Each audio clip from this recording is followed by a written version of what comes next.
She stood in a room full of people and nobody saw her.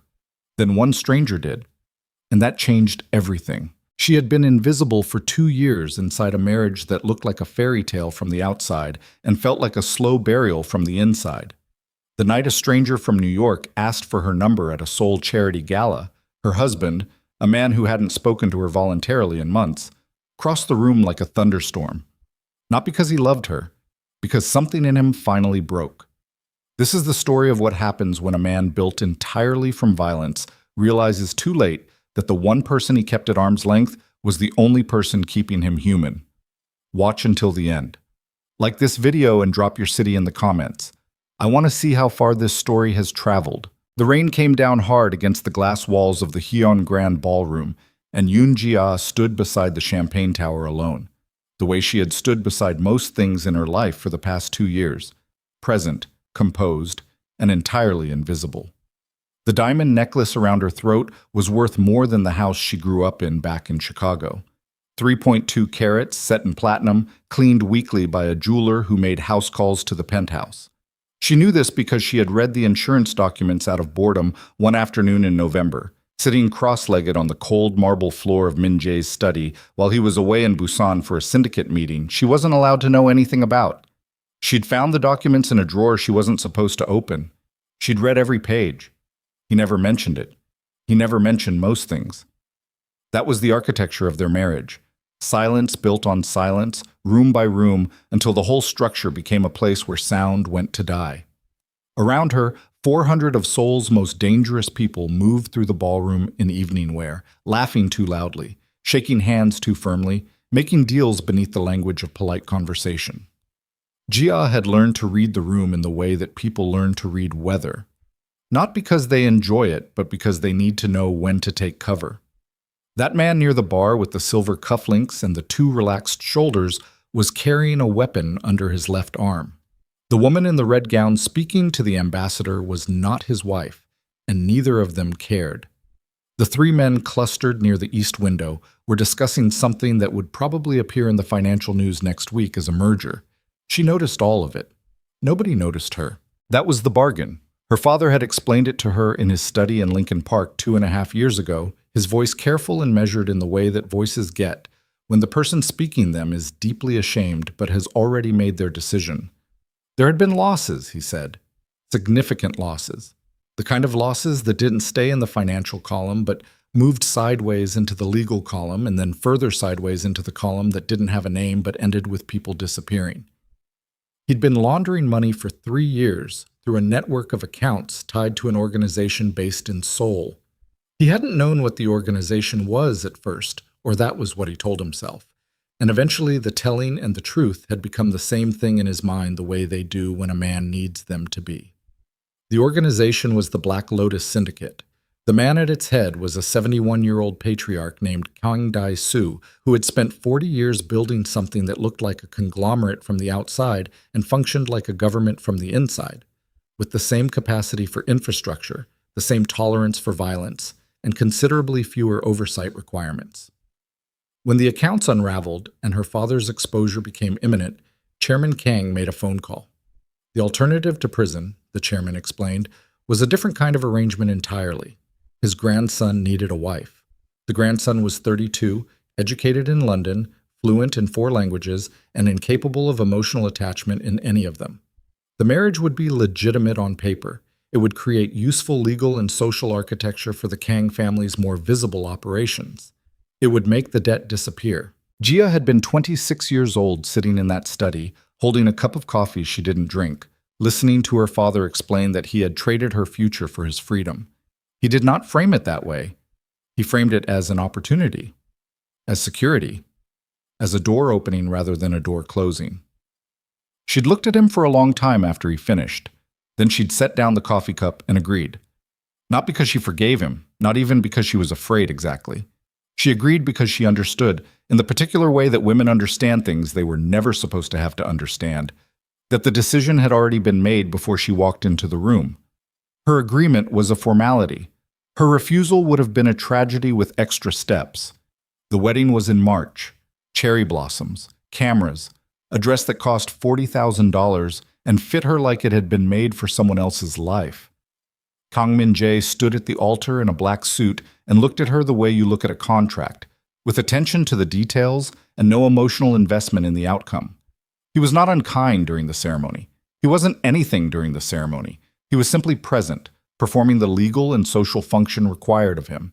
And then it was done, and they were married, and he went back to running a criminal empire, and she went back to being a person who existed primarily on paper. The first month, she told herself it would change. The third month, she stopped telling herself things.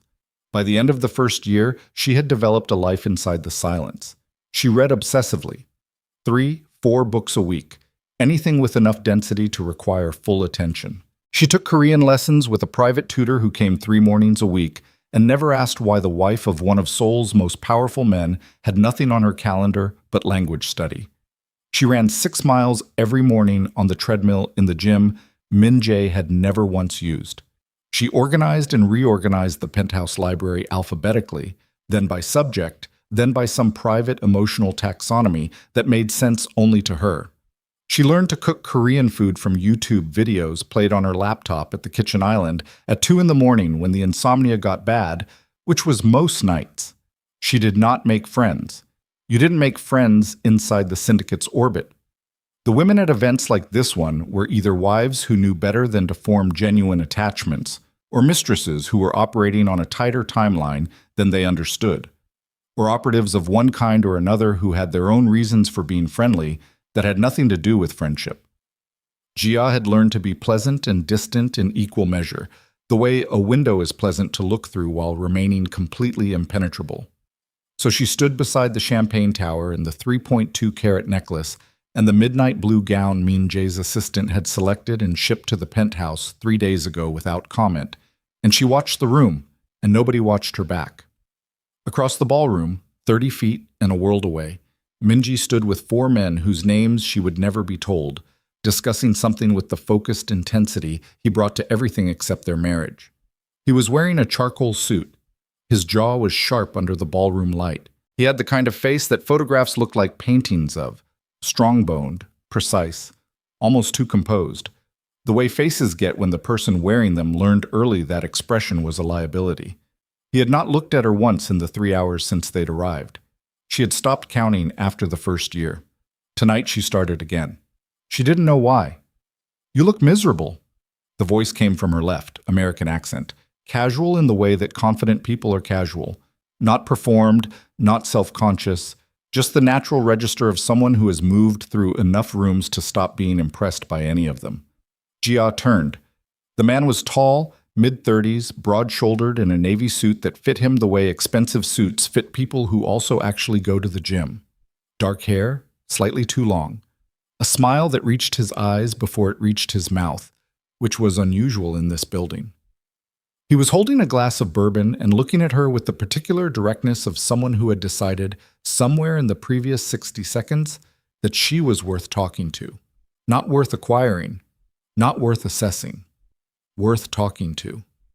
She couldn't remember the last time someone had looked at her that way. "I'm married," Jia said. It came out automatically, the way defensive responses do when they've been rehearsed long enough to become reflex.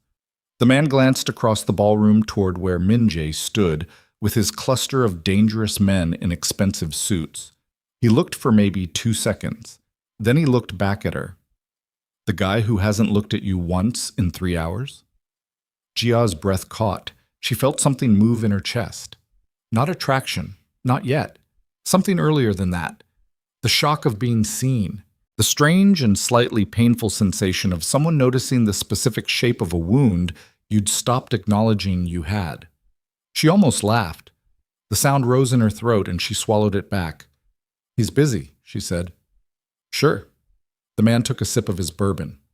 "I'm Ethan. Ethan Carter. I'm in from New York for a development meeting about a hotel project in Busan. This is legitimately the most formal party I've been to since a fundraiser I attended under extreme social duress in 2019. He looked at her without pretense. "What's your name?" "Jia." "Jia." He said it carefully, like he was making sure he had it right. "Is it always like this for you, these events?" "Like what?" standing next to the most expensive thing in the room and being treated like you're part of the decoration. The air went out of her lungs very slowly. She stared at him. Nobody had said anything like that to her in 2 years. Nobody had said anything honestly personal to her in 2 years.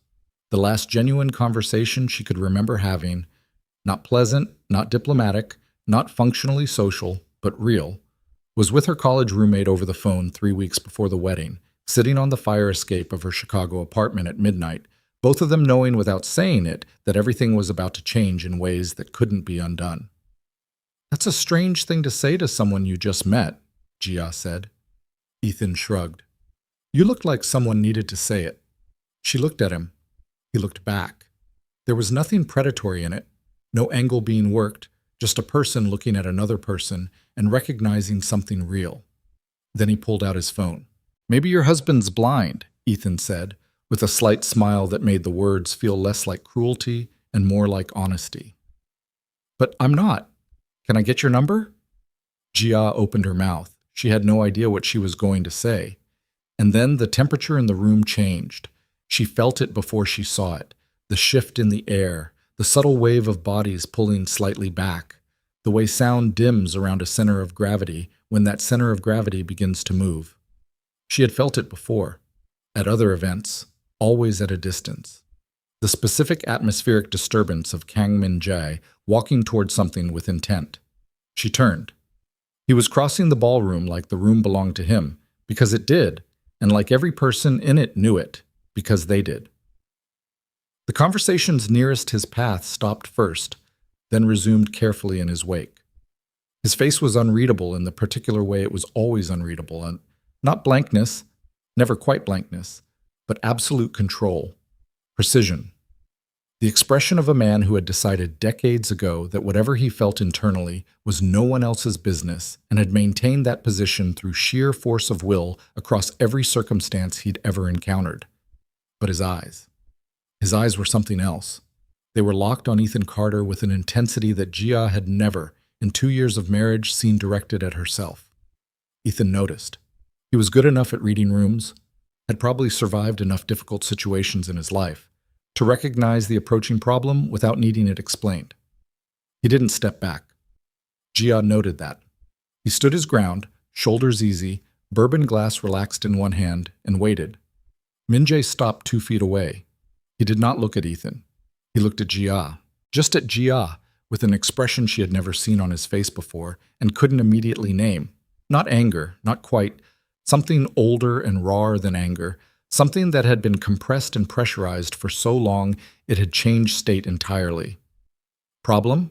Ethan said, his voice level. Min-jae didn't acknowledge the question, didn't shift his gaze, didn't perform the social courtesy of pretending another man was worth his immediate attention when his wife was standing 3 feet away looking at him with something between shock and a carefully controlled fury she'd been storing since roughly the 3rd month of their marriage. "You're leaving," Min-jae said, in Korean. His voice was quiet and absolutely certain. The voice of a man who didn't issue requests. Gia stared at him. 2 years. 2 years of dinners where he looked past her. 2 years of car rides where he read documents instead of speaking. 2 years of public appearances where he placed his hand at the small of her back for cameras while looking through her like she was fog, like she was something the light moved through on its way to something more interesting. 2 years of sleeping in a penthouse with a man who had constructed his indifference so carefully it had become indistinguishable from architecture. And now he was giving her orders in the middle of a ballroom because someone had spoken to her.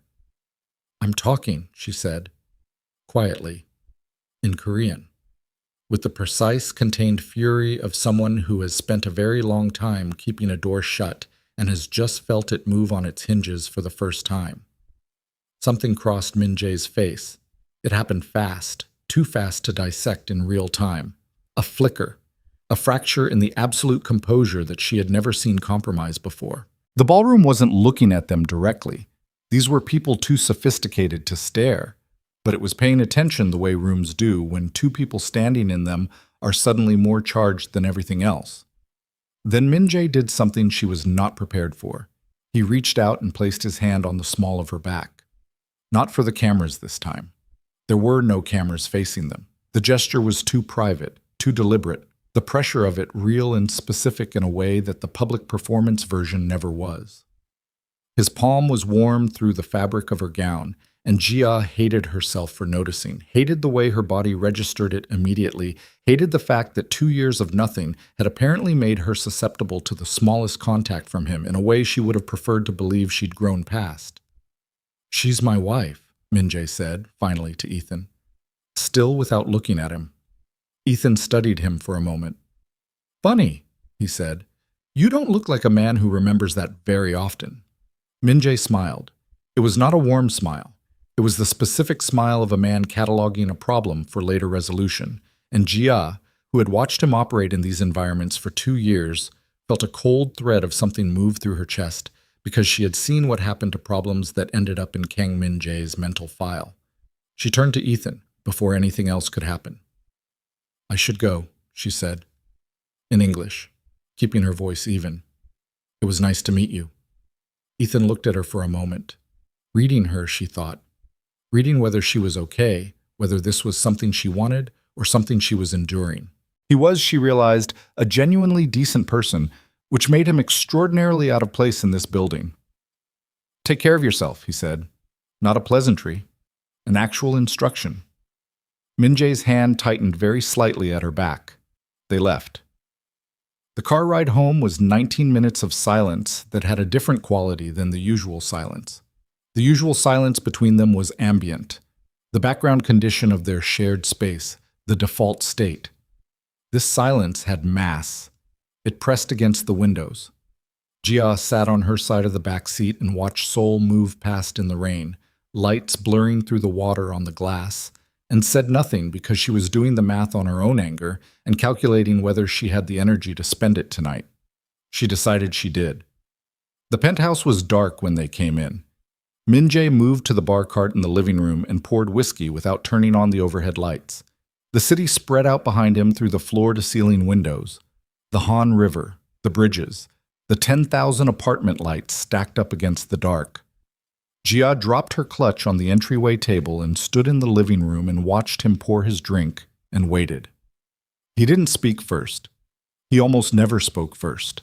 He was a man who used silence as a negotiating tool, as a method of establishing dominance, as a wall and a weapon simultaneously, and she had spent 2 years letting it work. Not tonight. "You embarrassed me," he finally said, not turning around. "Tonight." The laugh came out of her before she could stop it, bitter, sharp, entirely devoid of humor. "That's rich," she said. "That is genuinely rich coming from the man who has ignored me for 730 days. He turned around. His expression was controlled. His jaw was tight.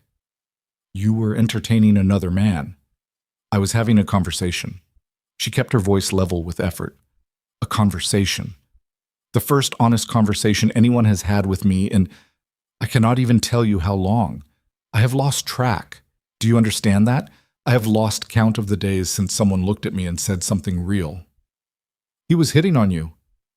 "He asked for my number. Yes." She stepped forward. "And you want to know the humiliating part? The part I am not going to be able to stop thinking about for a while?" She watched him watch her.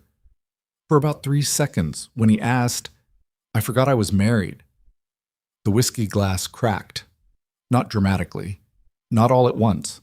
A clean fracture at the base, spreading upward through the crystal while whiskey dripped across his knuckles and onto the bar cart, and he stood holding the broken thing and did not move. Jia watched the liquid run over his hand. "That should tell you something," she said, "about what this marriage has been." "Stop." His voice was very quiet. "Which part?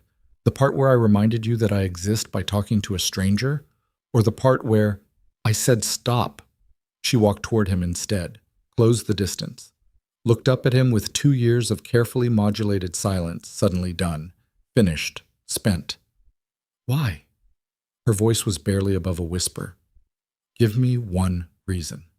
One real reason I should stop saying exactly what is true. You don't want me. You have never wanted me.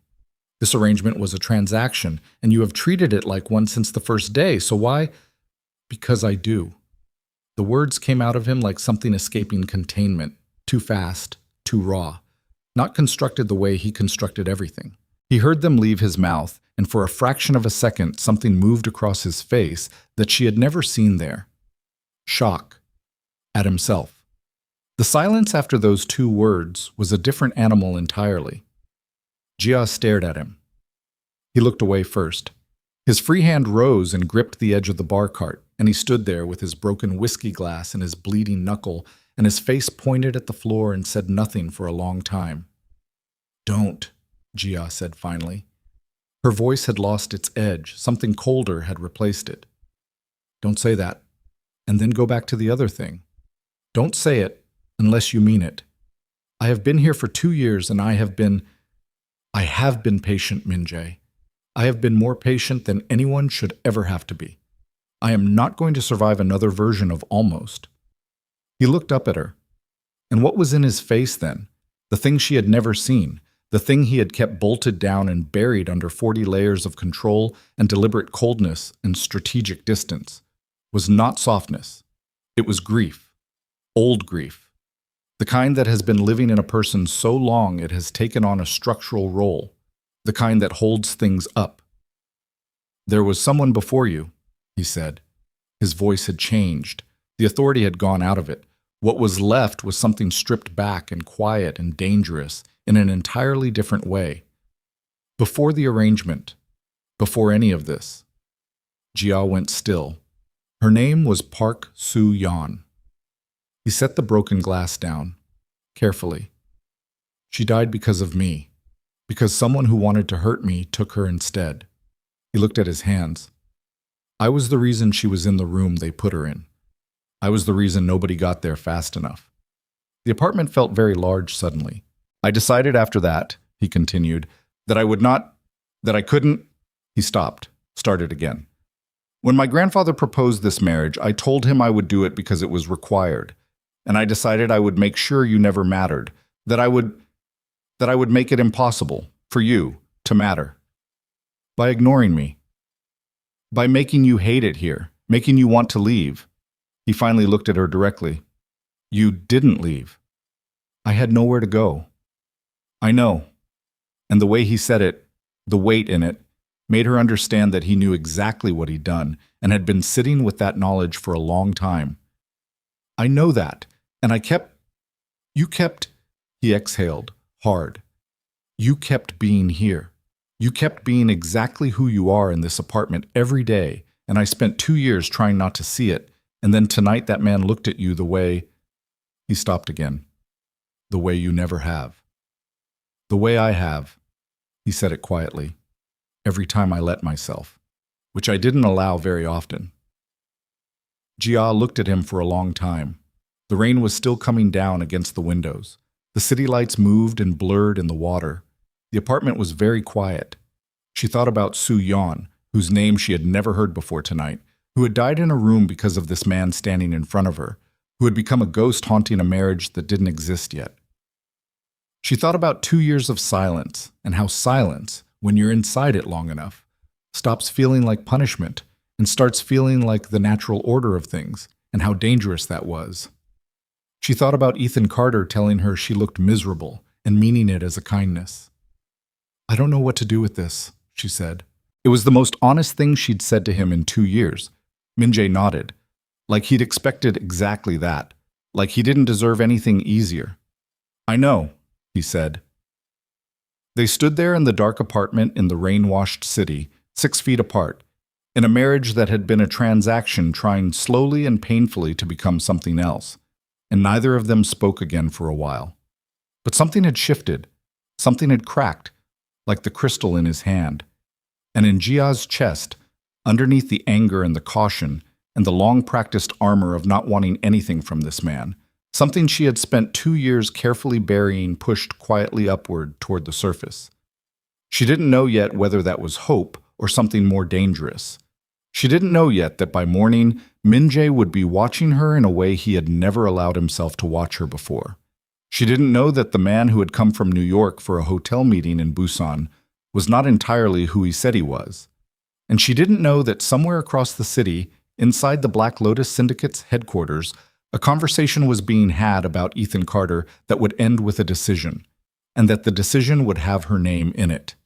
She didn't know any of that yet.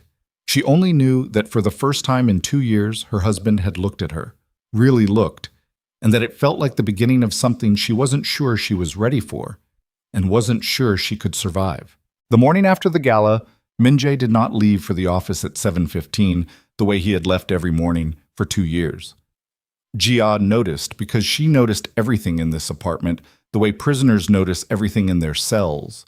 The quality of the light at different hours, the sounds the building made in cold weather versus warm, the precise routine of a man who ran his life like a military operation and deviated from it never. 7:15, always. The elevator doors closed and she had the penthouse to herself until whatever hour the syndicate released him, which was rarely before 9 at night and sometimes not until well past midnight, and she had built her entire daily architecture around that absence the way you build a life around a recurring fact. At 7:30, he was still there. She came out of the bedroom in running clothes, hair pulled back, earbuds in hand, and stopped in the kitchen doorway because he was sitting at the kitchen island with a cup of coffee and the financial news pulled up on his tablet, and he looked up when she came in. He looked up. That was the thing. He looked up immediately, the way you look up when you're aware of someone, when some part of your attention has been stationed at the perimeter of the room waiting. Jia stood in the doorway for a moment. "You're still here," she said. "I live here. I'm aware." She moved to the coffee maker, kept her back to him. "You're usually gone by now." He said nothing. She heard the tablet screen dim. She poured her coffee and stood at the counter with both hands around the mug and stared at the backsplash tile and tried to take an accurate reading of what was happening in her chest.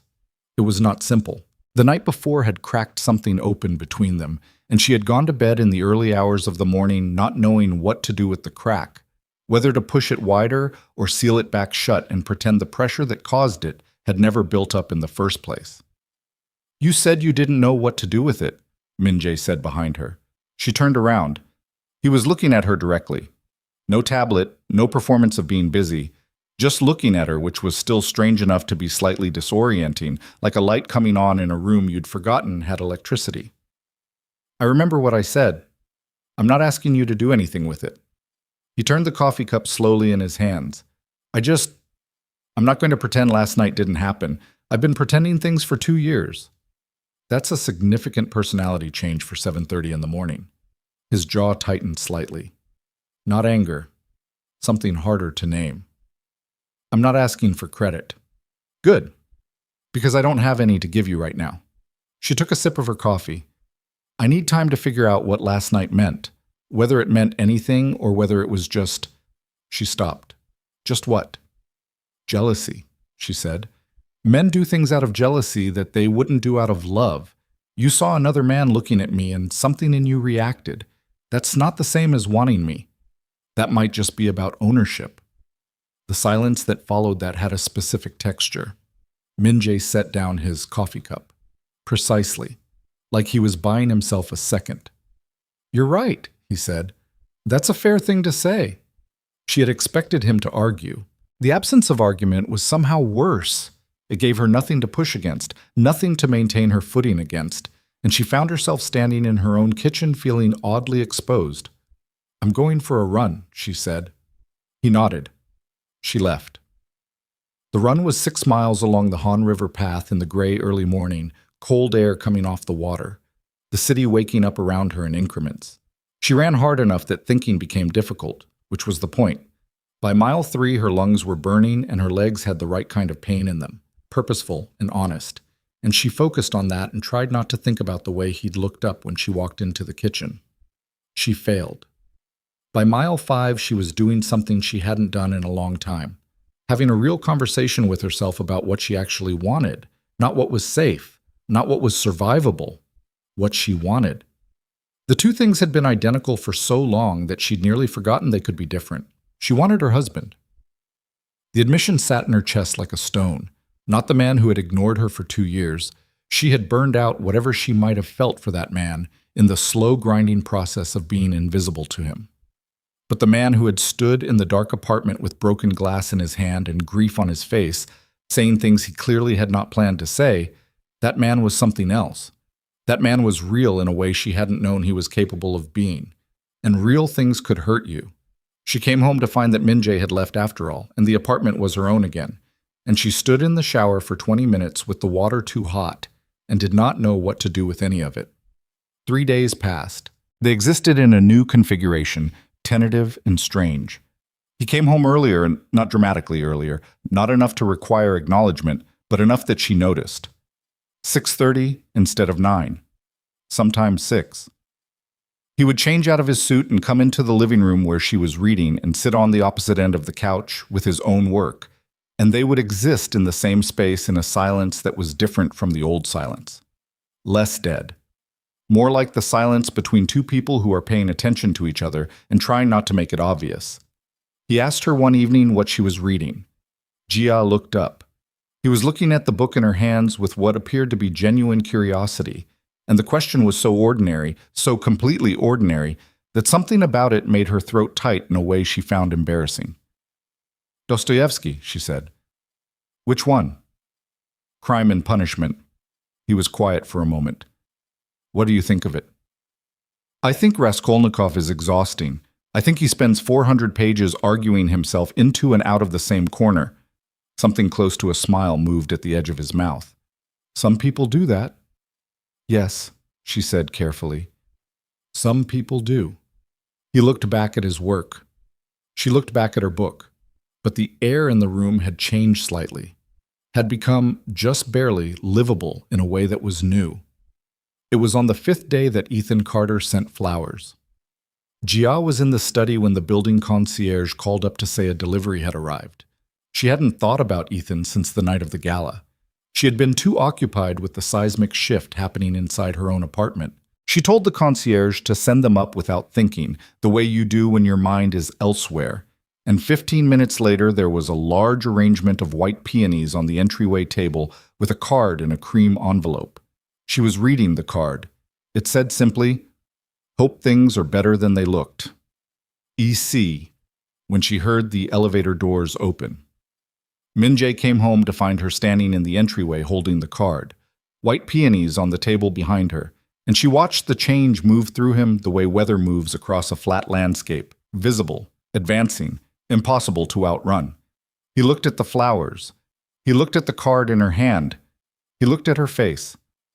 "Carter," he said. Not a question. "He sent them to the building. I didn't—" She stopped. She was not going to apologize for receiving flowers, and she wasn't going to explain herself to a man who had spent 2 years making her feel like a fixture, and she held that position consciously and deliberately, even as she watched something dangerous gather behind his eyes. "It's a nice gesture from someone who was kind to me." Kind? The word came out flat. Yes, kind. People are sometimes kind to me, Min-jae. It's unusual enough that I tend to notice it. His jaw was tight. He dropped his jacket on the entryway chair, not throwing it, but not careful either, and walked past her into the apartment.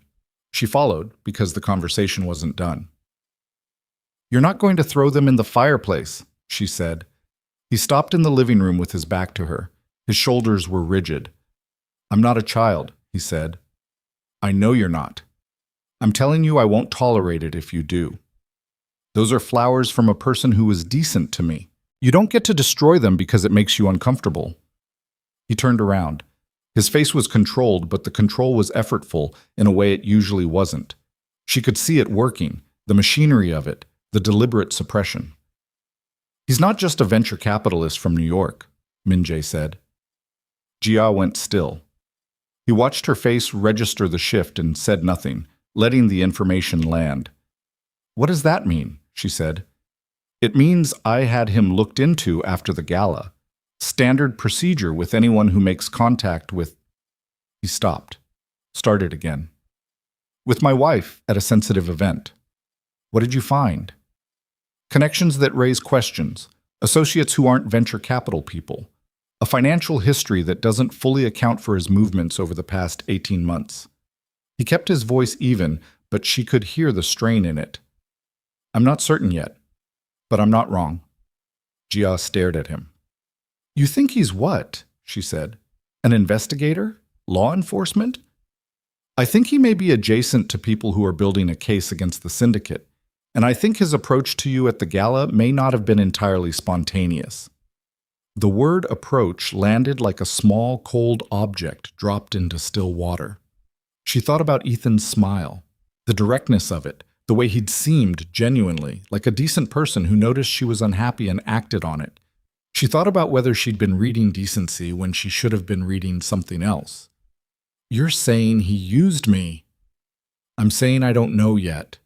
But you think it's possible? Yes. The word hung there. Jia looked at the white peonies visible through the hallway. She looked at the card still in her hand. She put it down on the coffee table without looking at it again. If that's true, she said slowly, if he was using me, that doesn't make what he said to me wrong. I was miserable. Anyone paying attention could see it. I know. Min-jae's voice was rough. I know that. I need you to understand that that whatever he may or may not be, I am not going to pretend I wasn't lonely. I'm not going to pretend 2 years of this marriage didn't happen because now you've decided to be present. I'm not asking you to. Then what are you asking? He was quiet for a moment. Genuinely quiet, not the performance of it. I'm asking you to be careful, he said finally. That's all, just careful. It was the closest thing to vulnerability she had heard from him outside of the broken glass night, and it had the same unsettling quality, raw in a way that his usual register never was, scraped back, too honest for comfort. She stood with it for a moment. All right, she said. He nodded, looked away. She went to her room and stayed there for an hour, lying on the bed in the dark, with her forearm over her eyes, listening to her own breathing and trying to sort through the tangle of what she felt. The thing was this. She believed him. Not about Ethan specifically. She still didn't know what to make of that. But she believed the underlying sentence, that he was afraid, that he had been afraid since Soo Yeon died, afraid of exactly what was happening now, and that the fear had been running the show for 2 years in the guise of indifference. Understanding someone's damage didn't fix the damage, but it changed the geometry of the room. The tension broke and reformed and broke again over the next several days. Min-jae's new attentiveness was not smooth. It lurched and caught, 2 steps forward and 1 abrupt withdrawal, like a man who kept making the same decision and then second-guessing it. He would be present at dinner, actually present, and then something would happen. A call from the syndicate, something in his face shutting down. And he'd retreat behind the wall and stay there for half a day before pushing back through it. Jia watched the pattern and said nothing. She had her own pattern to manage. The night things tipped happened on a Tuesday. Min-jae had a business gathering at the penthouse. 8 men, syndicate adjacent, the kind of meeting that Jia was expected to appear at briefly in a hostess capacity, a performance they'd done a dozen times. She had the correct clothes for it, knew the correct register, could conduct herself through 40 minutes of surface conversation with her eyes closed. She did not expect to enjoy any part of it. One of the guests, a man named Oh Byung-hwan, early 50s, a shipping magnate who handled syndicate logistics, told a story during drinks that was actually funny. Not dark funny, not cruel funny, just genuinely well-constructed, and Jia laughed. A real laugh, short and surprised, the kind that gets out before you can decide whether to let it. She looked up and found Min-jae watching her from across the room, not with warmth, with something calcified and dangerous. Oh Byung-hwan noticed her laugh and grinned and leaned slightly in her direction, pleased with himself, the way people lean toward approval. A normal social gesture. Harmless. Jia smiled politely and stepped back half a pace and redirected the conversation, because she was good at social navigation and because she had correctly read the temperature. Min-jae ended the meeting 40 minutes early. He was smooth about it. Thank yous, some business about an early morning.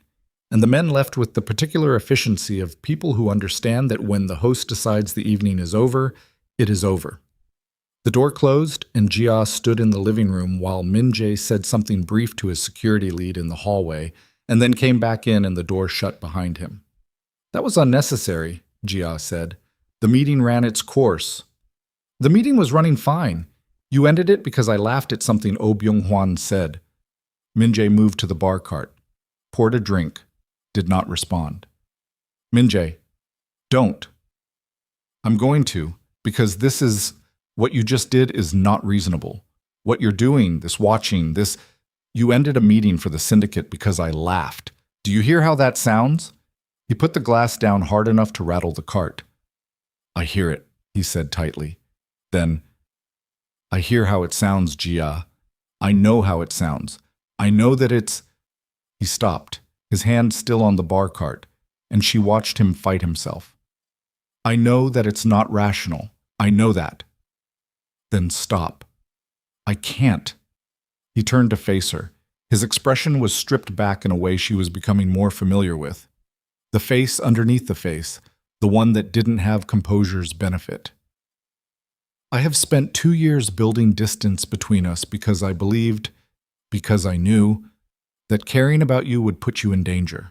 And then Carter walked up to you at that gala, and I stood across that room, and I watched him look at you, and I realized I had already failed. He exhaled. I already cared. I had already made the exact mistake I spent 2 years trying not to make. Jia stared at him. You're saying 2 years of silence was you protecting me. I'm saying I thought it was. He looked at the floor. I know that it wasn't. I know what it actually was. I know what I put you through, but the intention, the road to hell, Jia said quietly, is full of men who had good intentions. He looked up at that. I'm not excusing it, he said. I'm not asking you to excuse it. He stopped. I'm trying to explain why I can't turn it off. Why I look at you now and something that has been locked down for 2 years has come loose and I don't know what to do with it. I'm not good at this. I was never good at this. She looked at him for a long moment. This man was not safe. That was the truth she had to hold alongside everything else. He was not safe. He was not easy. He was not going to become a different kind of person because she wanted him to. He was a man built from violence and strategy and long practice emotional suppression, with grief buried in him like structural damage. And whatever was pushing up through the cracks right now was real, but it was also terrifying. She crossed the room. She stopped directly in front of him, close enough to see the tension in his jaw, and looked up at him and said nothing for a moment. Then she put her hand flat against his chest. His breath changed. She felt it under her palm, the sharp intake, the held quality of it, the sudden stillness of a man trying not to react to something that was affecting him substantially. I know you're not good at this, she said quietly. I also know that's not entirely your fault, and I know that I am not going to keep being invisible in this apartment. She felt his heartbeat under her hand, faster than she expected, the physiological honesty of it. But I need you to trust me. If you want something between us to be real, actually real, you have to trust me. His hand came up slowly and covered hers, pressed it more firmly against his chest. I know, he said. His voice was barely above a whisper. The watching has to stop. I know. The controlling. I know. He looked at her. I know all of this. I'm trying to... He stopped. His throat worked. I'm trying. She held his gaze for a long moment. Then she stepped back. His hand released hers slowly, like he had to think about each finger.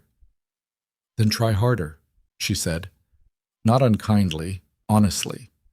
She went to bed. He stood in the living room for a long time. She knew because she lay awake and listened to the silence of the apartment, and there was something in it that was different from the old silence. Inhabited, aware, the silence of a person still present rather than absent. She lay in the dark and pressed her own hand against her chest where his had been over hers, and stared at the ceiling and felt something in her chest that she had not felt in years. The terrifying, inconvenient, completely involuntary sensation of wanting something she was afraid to want. She was still awake when she heard his footsteps in the hallway. They stopped outside her door. She held her breath. He stood there for a long moment. She could feel it, the specific quality of someone on the other side of a door deciding something. And then the footsteps moved away and she heard the guest room door open and close. She let her breath out, and then her phone lit up. Unknown number. A message with no greeting, no preamble, just 2 sentences. He isn't who he says he is. But neither is he what your husband thinks. Meet me tomorrow.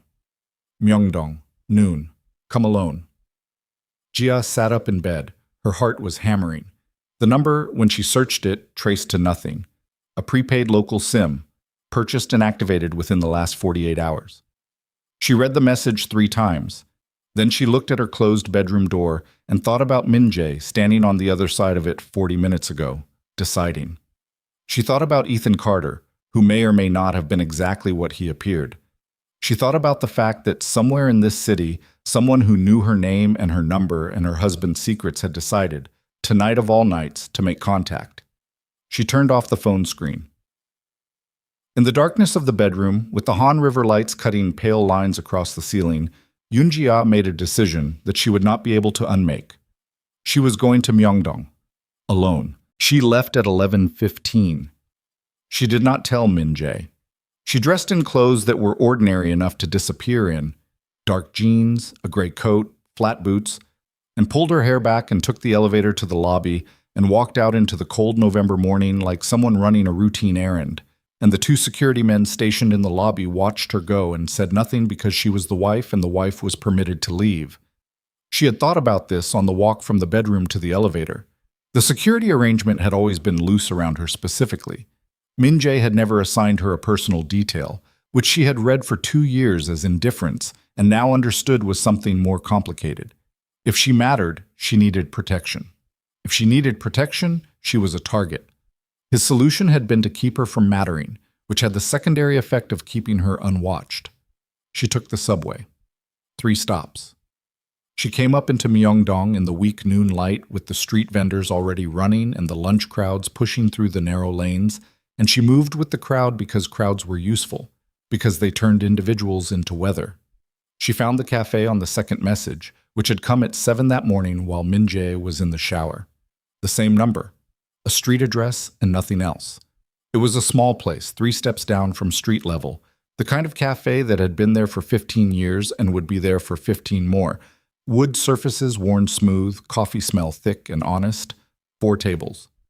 She came in and stood for a moment, letting her eyes adjust. The woman in the back corner raised one hand. Jia had expected Ethan. She had prepared herself for Ethan, had organized her posture and her expression around a conversation with Ethan Carter, had told herself on the subway ride that she would be careful and measured and would not let whatever she felt about his potential duplicity show until she knew more.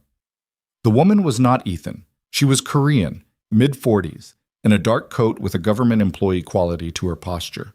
Upright, economical, the bearing of someone who spent years learning to take up exactly the right amount of space and no more. Her hair was cut short. She had a cup of tea in front of her and a manila folder on the table and hands that were completely still, which was the tell. Nervous people moved their hands. This woman had trained the nerves out of herself. Jia sat down across from her. "Who are you?" Jia said. No preamble. "My name is Investigator Shin Hye-won." She said it quietly, without drama, the way people state facts they've stated many times. "I'm with a joint financial crimes task force operating between the Korean Financial Intelligence Unit and a federal counterpart in the United States. We have been building a case against the Black Lotus Syndicate for 4 years. Jia sat very still. The coffee smell. The muted street noise. The worn wood of the table under her hands. "Ethan Carter," Shin Hye-won continued, "is a consultant working with our unit. His approach to you at the gala was not planned. I want to be clear about that because it's relevant. He went off protocol. He saw a woman in a difficult situation, and he reacted to it personally, and that was a mistake on his part that I've already addressed with him." "A mistake," Jia said, "from an operational standpoint, not from a human one." She met Jia's eyes. "He was not wrong about what he saw." Jia looked at the manila folder on the table. It sat there with its contents invisible and its implications already enormous, the way documents do when you know they contain something that's going to change the shape of what you know. "What do you want from me?" she said. Shin Hye-won put her hand flat on the folder but didn't open it yet. 4 years ago, your father's financial network gave us our first serious entry point into the syndicate's money infrastructure. We've been working outward from that point ever since. Your husband is the operational heir. He runs the logistics, the enforcement, the overseas accounts. His grandfather is the authority, but Min Jae is the engine. I know what my husband is. Then you know that when this case is completed, and it will be completed, everyone in that structure is going to face consequences proportional to their involvement. She paused. Your husband's involvement is extensive. Jia's hands were flat on the table. She pressed them down slightly, feeling the resistance of the wood. You're asking me to help you. I'm asking you to consider your position. Shin Hye-won opened the folder. She turned it around and pushed it across the table. Because right now, your position is complicated. Jia looked down. The top document was a financial schematic. Accounts, transfers, routing numbers, dates. Her name was on 3 of the accounts. Her signature, or what appeared to be her signature, authorizing transfers she had no memory of authorizing. The room got very quiet inside her head. I didn't sign these, she said. I know that. Then, someone did, using your identification. Your passport number appears in the account creation documentation for 2 offshore accounts established 14 months ago. Shin Hye-won's voice was even and careful. We know you didn't do this. We have enough context around the timeline to be confident of that, but a prosecutor looking at this document cold would have questions. Jia looked up from the folder. You're threatening me, she said. I'm showing you what exists. The investigator held her gaze. I'm showing you before anyone else does. The implications assembled themselves with horrible efficiency. Someone had used her identity. 14 months ago, deep inside the period when she had been invisible in her own marriage, someone had created financial infrastructure in her name, and she had known nothing about it. Her husband, or someone in the syndicate, or someone acting for the syndicate, had turned her into a document, into a layer of legal insulation. She thought about Min Jae's face in the apartment, the grief, the thing he'd said about protecting her by keeping his distance. She thought about how she had believed him, how the belief had felt earned and real. She thought about her name on those accounts. How long have you known about this? She said. The accounts were flagged 8 months ago. Shin Hye-won was watching her carefully. We've been building context around them since then. 8 months. Jia's voice was flat. You've known for 8 months that someone was using my identity, and you didn't. She stopped. You waited. We needed to understand the full scope before you used me too. Jia looked at her. The same way you're telling me Ethan Carter accidentally almost did. The same way whoever set up these accounts did. I'm surrounded by people who decided I was a useful instrument and didn't bother to inform me. Shin Hye-won said nothing. What do you actually want? Jia said. Testimony. Documentation of internal communications if you have access to any. Confirmation of specific operational details that would allow us to close gaps in the financial map. The investigator's voice was measured. In exchange, the accounts with your name are recontextualized in the case file. Your father's prior cooperation is formally recorded in a way that benefits him, and you are given a pathway out. A pathway out of the syndicate's orbit with legal protections, relocation assistance if needed. Jia looked at the folder again, her name in a box on a schematic connected by arrows to money she had never touched, to a structure she had never knowingly participated in. 2 years of marriage to a man who had kept her at such distance that she hadn't even known she was being used as a legal buffer. Or had she not known? The doubt arrived like cold water. She thought about Min Jae yesterday, about his hand over hers, about the look on his face when he said I was already afraid. She thought about whether any of it was real, or whether it was management, whether the sudden attentiveness, the cracked open vulnerability, the almost kisses and the real ones were a man genuinely changing or a man who had noticed his legal buffer becoming a liability and decided to get ahead of it. She could not tell. That was the worst part. She looked at what she knew, and she genuinely could not tell. I need time, she said. You have 48 hours, Shin Hye-won said, after which this goes to a prosecutor's desk in the normal sequence, And at that point, I have considerably less ability to control how your name is contextualized in the documentation. Jia stood up. She put the folder on the table and pushed it back. Keep your documents, she said. I know what my name looks like. She left the cafe and came out into the cold Myeongdong street and stood on the pavement for a moment with the crowd moving around her like water around a rock. And she breathed in the cold air and tried to locate the floor inside herself, the solid place she'd built over 2 years of an apartment that didn't want her. She found it. It was smaller than she remembered. She took the subway back. She sat on the train with her hands in her lap and looked at her reflection in the black glass of the window across from her and thought with complete methodical focus, the way she'd learned to think in the 2 years when thinking was the only thing she'd had full ownership of. Someone had used her identity 14 months ago, deep in the syndicate's financial structure. Her name, her signature, her passport number. Min-jae had access to all of those things. So did his grandfather. So did the syndicate's legal and financial apparatus, which operated at a level of sophistication that could manufacture documentation she would never have noticed missing because she had never been given access to anything that would have let her notice. The train moved through the dark tunnel. She came home to the penthouse at 2 in the afternoon. The lobby security nodded. The elevator hummed upward. The doors opened. Min-jae was home. He was standing at the kitchen island with his jacket off, phone to his ear, and he looked up when she came in and said something brief into the phone and ended the call and looked at her with an expression she couldn't immediately categorize. "Where were you?" he said. "Out. The security log shows you left at 11:15 and took the subway." "I'm aware of when I left." "Jia." His voice had a careful quality that was different from his usual register, tighter.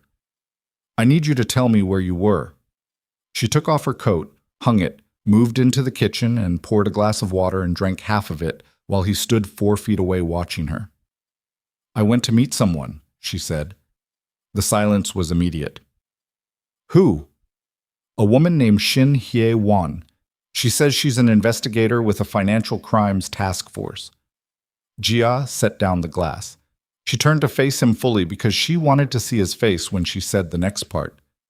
"She showed me financial documents with my name on offshore accounts, my signature, my passport number. Accounts established 14 months ago that I knew nothing about." Min-jae's face. She watched it. The first thing that moved across it was not guilt. It was something harder to read than guilt, sharper, more immediate, with a quality of alarm in it that looked physical, like a man who has just heard something he was afraid of hearing, but not in the way he expected to hear it. "How did she contact you, Suk?" he said. "That's your first question. How did she contact you, Jia?" "My phone last night, while you were deciding whether to knock on my door." She kept her voice level with concentrated effort. "She knew my number. She knew your operation. She had documents with my name on them. And I want you to look at me and tell me whether you knew. Whether I knew about the accounts. Whether you knew my identity was being used." He put his hand on the counter, the way he had with the bar cart the other night, finding a surface, steadying himself against something. "No," he said. "That's fast." "Because it's true." He looked at her directly. "I did not put your name on accounts. I would not. That would expose you. That would make you legally attached to the structure, which is the exact—" He stopped. "That is the opposite of what I've been—" "What you've been doing," Jia said. "Yes. Tell me more about what you've been doing." The words had an edge she hadn't entirely intended, or had intended completely and didn't want to take back. Min-jae looked at her and she watched something in him decide. "My grandfather," he said. The 2 words landed in the kitchen with the weight of a full sentence. Jia stared at him. "He found out," Min-jae said. His voice had gone very controlled, the particular flatness of someone managing something enormous. 3 months after the wedding, he found out that my behavior toward you wasn't what he'd intended the marriage to be. He'd planned it as a functional arrangement that would give the syndicate's public-facing operations a legitimate social structure, a wife with an American background, a certain kind of public profile. He paused. When he determined that I was making the marriage deliberately unlivable, that I was keeping you isolated by design, he decided to make the arrangement more structurally useful. by putting my name on his money. He would have seen it as security, a guarantee that you would never become a liability. If your name is on the accounts, your interests are aligned with keeping those accounts hidden. His jaw was tight. It's how he thinks. It's how he's always thought. People are instruments with the right amount of pressure applied. Jia looked at him for a long moment. Did you know he did this? She said. No. He met her eyes. I swear to you, no. Swearing isn't, I know what swearing is worth. His voice was rough. I know I haven't earned the right to expect you to believe me. I know that. I'm telling you anyway because it's true. And because in about... He glanced at his phone, which had been vibrating intermittently since she came in, and his expression shifted into something that made her pulse jump. In about 20 minutes, the situation is going to become significantly more complicated than a conversation in our kitchen. What's happening in 20 minutes? He looked at her with an expression she hadn't seen on his face before, something that had fear in it, real fear, not the managed kind, the kind that lives below the place where management reaches. My grandfather is coming here, he said. Jia went very still. He knows about the investigator, Min-jae continued. He has a source inside the task force. He's always had a source inside every structure that might threaten him. He knows about the meeting in Myeongdong. He knows you went alone. He moved around the counter, closing the distance between them, and his voice dropped. Jia, I need you to understand something. When my grandfather decided to make you useful, when he put your name on those accounts, he also made a decision about what happens if you become a liability instead of an asset. She heard what he wasn't saying. She heard the shape of it, the exact contour of the implication. He'd have me removed, she said. He would reframe your involvement in a way that served the syndicate's defense, aggressively. His eyes were on her face with complete intensity. At best, Jia. The cold came into her then. Not fear exactly, something older and more functional than fear. The animal recognition of actual danger that cuts through every other feeling and simplifies everything to a single immediate question. She thought about the folder, her name in the box, the arrows leading outward, the investigator's careful voice explaining the pathway out. She thought about Min-jae's face when she said someone had used her identity, the alarm in it, the specific shape of a man confronting something he hadn't known and wasn't prepared for. She thought about whether she believed him. And the thing was, the terrible, complicated, impossible thing was, she did. Not completely, not without reservation, but enough. She believed him the way you believe someone when their fear is too specific and too unmanaged to be constructed, when the thing they're afraid of is too precise to be performance. He had not put her name on those accounts. His grandfather had. And his grandfather was coming here in 20 minutes. What do we do? She said. Min-jae looked at her. Something in him. She watched it happen, watched the shift, made a decision that she could see physically in the way his posture changed, in the way his jaw set. I need you to trust me, he said, for the next hour. I need you to let me handle this conversation, and I need you to stay in this room and not give him anything. Not a reaction, not an answer, not a concession, nothing. And after the hour, he said, I'm going to make a phone call that ends something that has been running since before either of us were born. And then things are going to move very fast. What kind of phone call? He didn't answer immediately. He moved to the window and looked out at the city and the Han River below, and she watched his back and the tension in it and the particular stillness of a man who has been carrying a weight for a long time and is in the process of deciding to set it down. The kind that tells the task force where to look and what they'll find when they get there, he said quietly. Jia stared at the back of his head. You're going to give them your grandfather. He turned around. I'm going to give them the syndicate, he said. All of it. Everything I know. Every account, every route, every arrangement, every name. His voice was very quiet. I've been building toward this for longer than you know. I needed a reason to move.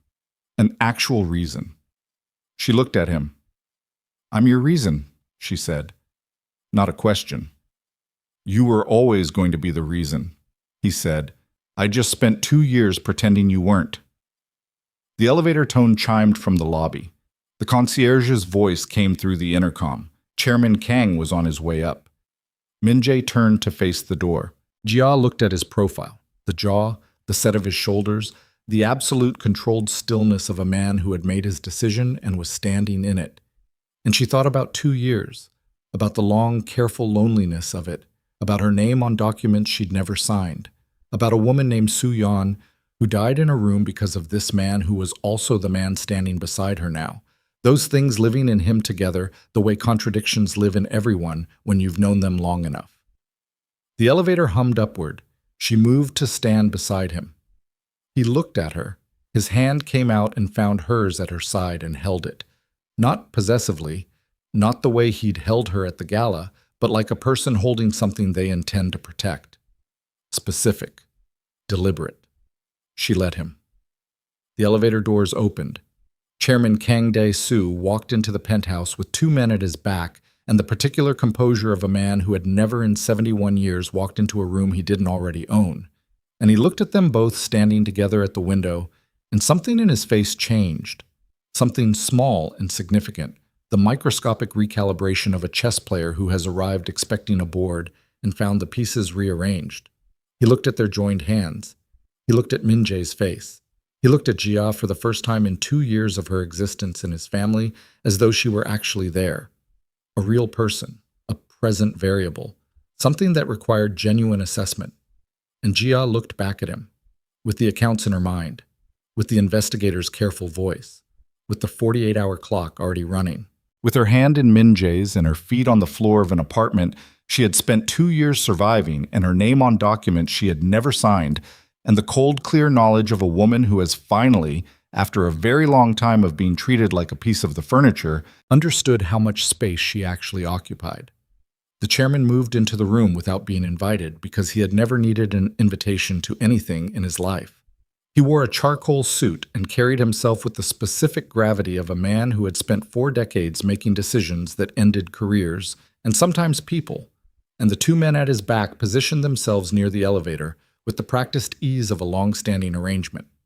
Security. Not bodyguards exactly, something with more latitude than bodyguards. Min-jae did not release Jia's hand. That was the first thing the chairman registered. Jia watched him register it. The slight adjustment in his expression, the recalibration she'd noticed when the elevator opened. He had expected something and found something different, and he was revising in real time, which meant he was smarter than comfort allowed. "You should have called before coming," Min-jae said. "I don't call ahead to my own property."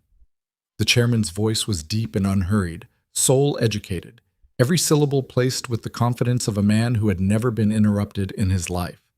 He looked at Jia. "Leave us." Jia did not move. The chairman looked at her with the particular patience of someone who believes patience is a form of power. "This is a family matter." "I am family," Jia said. Her voice came out even. She was slightly surprised by that. Something moved at the edge of the old man's mouth. Not quite amusement, something adjacent to it that was less warm. "Min-jae." "She stays," Min-jae said. The chairman looked at his grandson for a long moment. Then he moved to the sitting area and lowered himself into the chair nearest the window with the unhurried deliberateness of a man who has decided the conversation will happen on his terms, regardless of where the other people in the room are standing. He crossed one leg over the other and looked out at the Han River and let the silence run for a moment before he spoke. "I know about the meeting in Myeongdong," he said. "I assumed," Min-jae said. "Shin Hye-won has been building her case for 4 years. She is competent, thorough, and entirely too invested in this personally to exercise good judgment." The chairman's eyes moved to Jia. "She showed you the accounts." "She did," Jia said. "And you believed her characterization of them." "I believed my name was on documents I didn't sign." The chairman nodded slowly, as if this were a mildly interesting data point in a presentation he'd already reviewed. "That was a precautionary measure. A structural arrangement that protected you as much as it protected the organization's interests." Jia looked at him. "Protected me." "If you are financially entangled with the syndicate, you have no incentive to cooperate with investigators. Your protection becomes our protection." He said it with the complete equanimity of a man explaining a sensible business decision. Min Jae was unavailable emotionally to make these arrangements himself. So I made them. Unavailable, Min Jae said. The word came out flat. You spent 2 years building a wall around yourself and calling it strategy. The chairman looked at his grandson without heat, without cruelty, just the clinical assessment of someone who has been watching a situation and drawing conclusions. I accommodated the wall. I worked around it. The organization required the marriage to function as intended, and you were not functioning as intended, so I made adjustments. You used her identity without her knowledge, Min Jae said. You attached her to criminal accounts. I attached her to the family. The chairman's voice did not rise. It never rose. That was the thing about him. The temperature stayed constant while the content of what he said did all the violence, which is what the marriage was intended to do. She is part of this organization whether she participates consciously or not. That has been true since the wedding. I simply formalized it. Jia's chest was tight. She breathed through it. What do you want? Min Jae said. I want you to understand the situation clearly before you do something irreversible. The chairman finally looked at his grandson directly, and there was something in his face then that was the closest thing to feeling she'd seen. Not warmth, but weight. The weight of investment, of decades of construction. You are the architecture of what I've built, Min Jae. Every piece of it, the overseas operations, the political relationships, the financial network, it runs through you. If you move against me, you are not destroying me. You are destroying yourself. Maybe I've decided that's acceptable. Because of her. The two words landed in the room like stones dropped in water. Min Jae said nothing. That was its own answer. The chairman looked at Jia again, and this time the assessment was different. More direct, more serious. The look of a man recategorizing something from negligible to significant and adjusting his plans accordingly. I want to show you something, the chairman said. He reached into his jacket and produced a phone. He set it on the coffee table and slid it across. Jia didn't move. Min Jae looked at it without touching it. Pick it up, the chairman said. Min Jae picked it up. Jia watched his face and saw the moment he registered what was on the screen. A contraction, fast and controlled. The micro-expression of someone absorbing a blow. He turned the phone and showed her. It was a photograph. Timestamp from 40 minutes ago. A parking structure, gray concrete, bad fluorescent light. Two men she didn't recognize. And between them, Ethan Carter, standing with his hands in his jacket pockets and his face tilted away from the camera, talking. Your friend from New York, the chairman said, has been meeting with the task force 3 times a week for the past month, including this morning, 2 hours before your meeting with Shin Hae-won. He paused. The meeting in Myeongdong was not a coincidence of timing. They sent you in first as a temperature check to see how much you knew, to see where your loyalties sat before they committed to a full approach. Jia looked at the photograph. She thought about Ethan's face at the gala, the directness of it, the decency she'd read in him, the way it had felt earned rather than performed. She thought about Shin Hae-won saying his approach was not planned, he went off protocol. She thought about whether both things could be true, that he had genuinely reacted to a woman in a difficult situation and also been exactly what Min Jae had suspected him of being, that people could be real and useful simultaneously, that the task force had looked at what Ethan told them about Jia and decided to make her an asset. This doesn't change anything, she said. The chairman looked at her with something that was almost respect. No? You put my name on your accounts without my knowledge. That's the fact in the center of this room. Everything else is context. The context, the chairman said, is that the investigator who approached you has offered you a pathway out of this family in exchange for testimony that would imprison your husband. The sentence landed. Jia didn't blink. That's not what she offered. That is exactly what she offered. You would testify to Min Jae's operational role, his involvement in the financial network, the routes, the political arrangements. You've lived in this penthouse for 2 years. You've absorbed more than you realize, and the task force knows that. He looked at her without malice, just information. She told you the accounts would be recontextualized. She told you your father's cooperation would be formally recorded. She did not tell you what she expects in return for those accommodations because she was waiting to see if you came home. Jia looked at Minjae. He was looking at her, not watching her for a reaction, not assessing her, looking at her the way he had in the kitchen with her hand against his chest, with complete, exposed attention, with nothing between his face and what he felt on it. He knew she could do it. She could see that he knew. She could take the pathway out and it would work.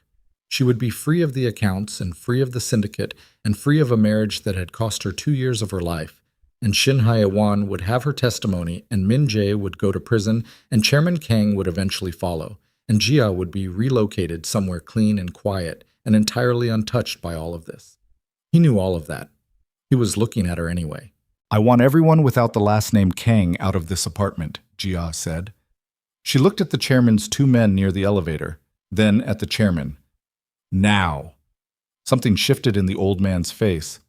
"You're not in a position. You put my name on your money." Her voice came out very quiet and very clear. "That means I have standing in this room. Remove your people, or I call Shin Hae-won right now and tell her I want the full arrangement and I want it in writing before midnight." The silence was complete. The chairman looked at his grandson. Min Jae looked at the chairman and said nothing, and the nothing was its own sentence. "I am not stopping her," it said. "Whatever she does next, I am not stopping her." The old man gestured once, a minimal movement, and his 2 men went back into the elevator. The doors closed. 3 people in the room now. "Tell me how this ends without my husband in prison," Jia said. The chairman studied her. "It doesn't." "Then tell me how it ends with the least amount of destruction." "There is no version of this that isn't destructive." He uncrossed his legs, leaned forward slightly, elbows on knees, and for the first time in the conversation he looked his age, not diminished, but real. The weight of 71 years of a particular kind of life sitting on him visibly. The task force has enough. They've had enough for 6 months. They've been waiting for a witness inside the structure who could close the gaps in the financial evidence. Your husband is that witness.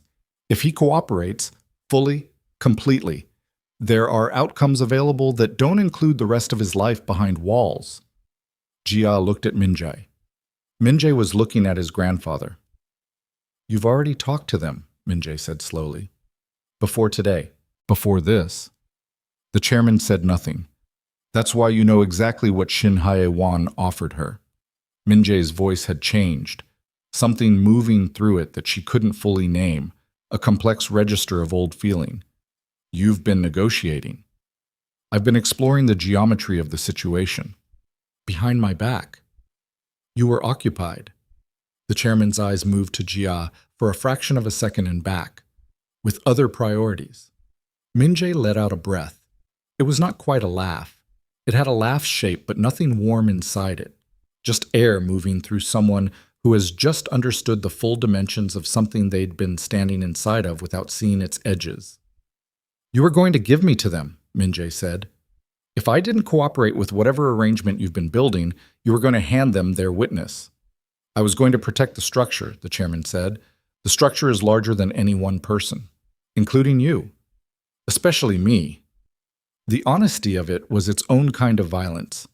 Jia stood there watching 2 men who shared a bloodline and 40 years of construction between them dismantle something in real time, and she understood that she was watching the actual end of the Black Lotus Syndicate. Not the legal end, not the prosecution end, but the human end, the moment when the people who built it looked at each other and stopped believing in it simultaneously. Then the first window exploded. The sound was enormous and immediate. Not a crack, but a concussion, the specific pressure wave of tempered glass blown inward by force, and Jia was on the floor before she consciously decided to be there, instinct dropping her the way water finds the lowest point. Glass rained across the living room in a glittering sheet.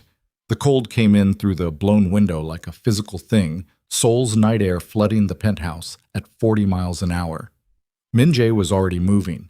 He crossed the distance to her in 2 steps, got his body over hers, and the second shot came through the same window frame and punched through the back of the couch above them and into the kitchen wall beyond, and Jia heard the impact, heard the specific dense sound of a round hitting something solid, and the sound was too close and too real, and her hands were pressed flat against the cold marble floor, and she could feel her own pulse in her palms. "Stay down." Min Jae's voice was in her ear. low and absolute. He was up again before she could respond. She raised her head and saw him cross the room in a crouch, reaching the hallway cabinet by muscle memory, and the panel he opened had not been a cabinet at all.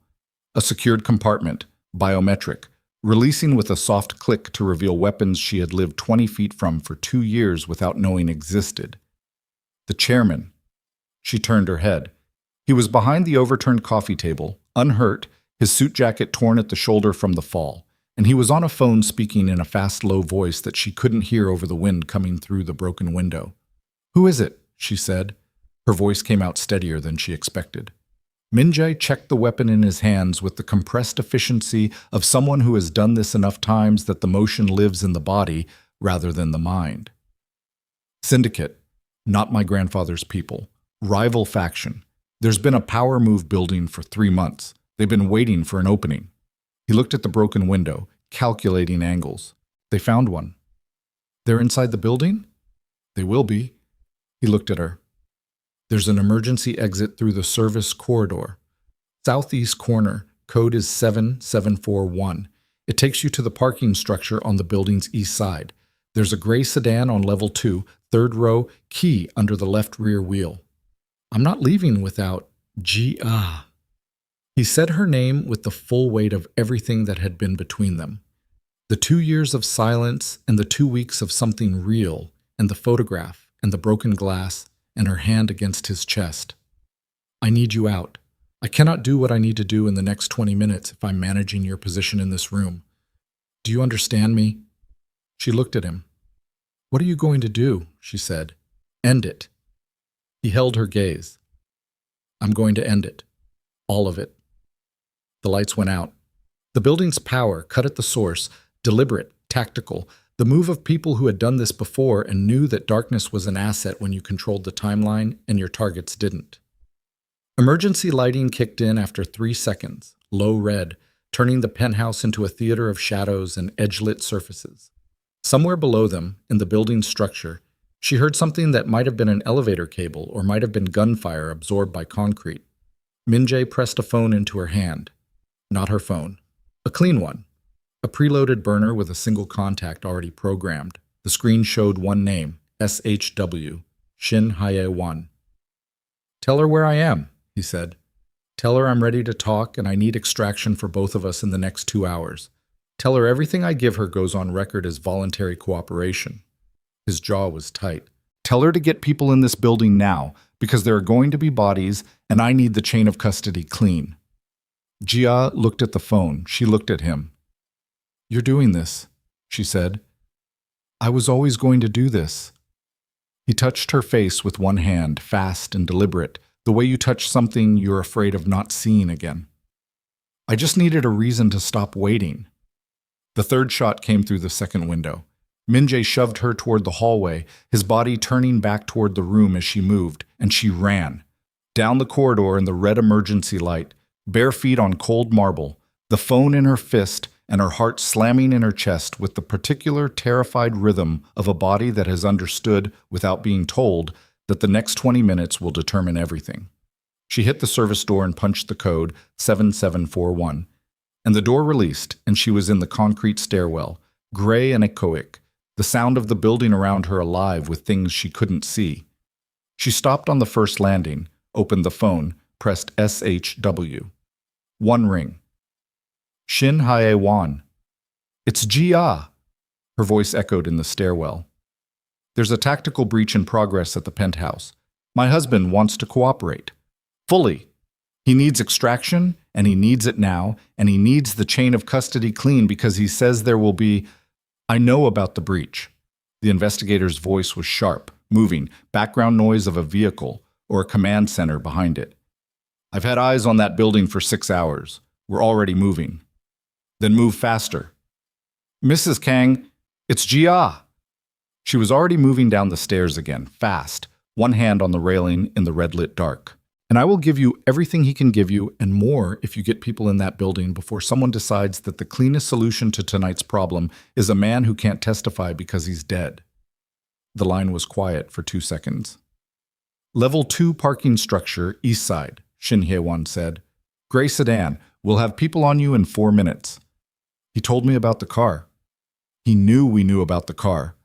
A beat. He's been preparing this for longer than you think.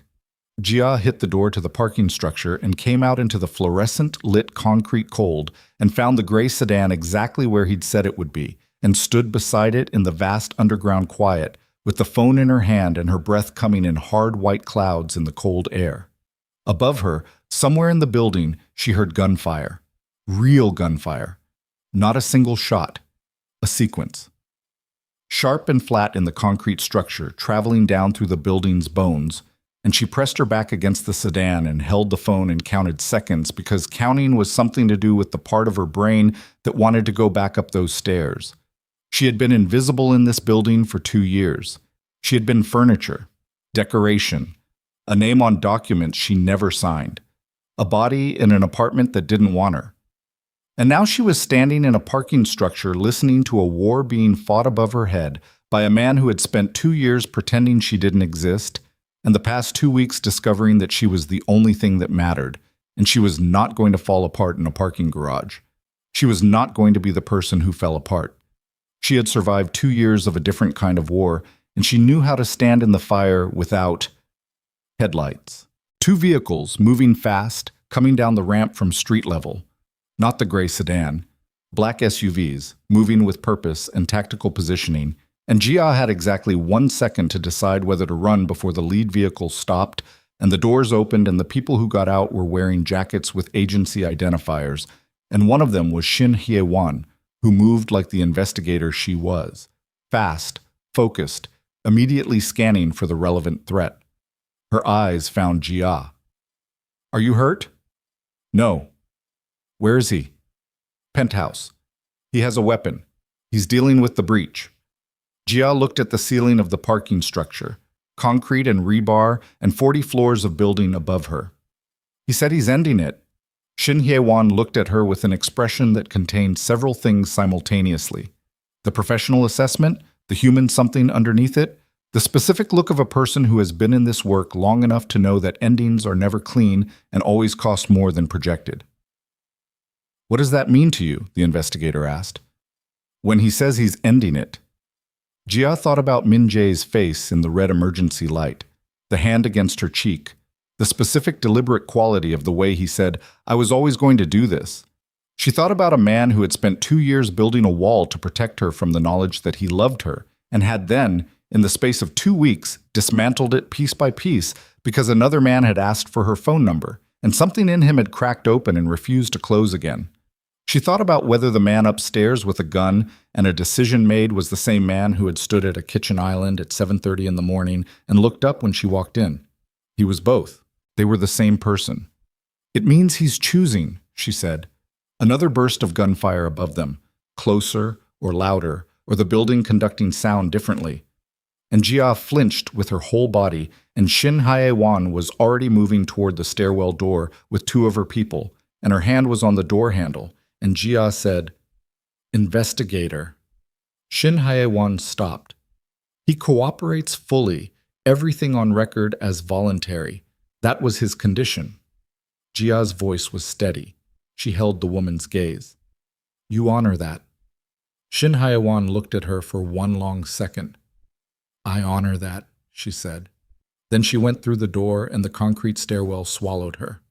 Jia stood alone beside the gray sedan in the underground fluorescent cold with 3 task force operatives positioned around the structure and the sound of a building above her working toward whatever its ending was going to be. Her hands were shaking. She noticed this with a kind of distant objectivity, observed the tremor, identified it, filed it as appropriate under the circumstances. She pressed her palms flat against the cold metal of the car and breathed in the underground air, concrete and exhaust, and cold, and she did not look up at the ceiling again because looking up didn't help, and she needed every part of her brain operational. She thought about what Shin Hye-won had said on the phone. "He's been preparing this for longer than you think." She thought about the clean phone with SHW already loaded, the sedan with the key under the wheel, the exit code delivered in the middle of an emergency without a second's hesitation. 7741, immediate, rehearsed. The kind of number you say fast when you've said it to yourself 100 times in the quiet of a room with no one else in it. He had planned this. Not tonight specifically, but the architecture of tonight, the extraction route, the contact, the vehicle, the code. He had built a door out of the burning building long before the fire started, and he had built it for her, and he had been waiting for the moment when using it became necessary, and that moment had been the moment she walked into that kitchen at 7:30 in the morning and he looked up. She understood that now, standing in the parking structure with cold concrete under her feet and the sound of a building coming apart above her. He had been ready. He had been ready for a long time. The plan had been sitting in him the way plans sit in people who have accepted that they will eventually need them. Patient, complete, waiting for the specific weight of a specific person to activate it. She pressed her palms harder against the car and waited. The gunfire stopped. Not gradually. All at once, the way storms stop. A final report, and then the building's silence rushing back in to fill the space, sudden and enormous, the kind of quiet that has mass. Jia counted. 1, 2, 5. 10 seconds of nothing, and the 3 task force operatives around the garage had all gone still in the specific way trained people go still when they're reading silence for information. 30 seconds. A minute. The stairwell door opened. Shin Hye-won came through first, moving fast, and behind her 2 of her people, and between them, walking on his own, was Min Jae. He was upright. That was the first thing. He was walking under his own weight, and his head was up and his eyes found her across the garage immediately, the way they'd started finding her across rooms. And she felt the breath go out of her in one long, involuntary release that she couldn't have held back if she'd tried. He had a cut above his left eyebrow that had bled down the side of his face and was drying now, dark against his jaw. His shirt was torn at the shoulder. He was holding his left arm at a specific angle, not clutching it, not dramatic, just carrying it differently from the right. The unconscious adjustment of a body protecting something that hurt. He walked across the parking garage and stopped in front of her. She looked at the cut, the arm, the drying blood on his face. "How bad?" she said. "The arm, grazed. It'll need cleaning." He looked at her face for a long moment, the way you look at something you weren't sure you'd see again. "You made the call." "I made the call." She got there in time. She was already watching the building. Jia held his gaze. "She told me you'd been preparing. The phone, the car, the code."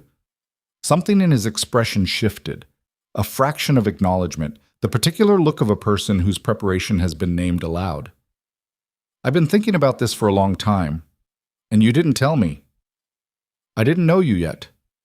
He said it simply. "I do now." Shin Hye-won appeared at Min Jae's left shoulder. She looked at Jia with the professional composure of someone who has just come out of a violent situation and processed it into the next item on the list.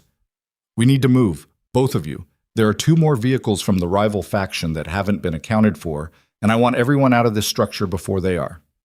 Min Jae looked at his grandfather.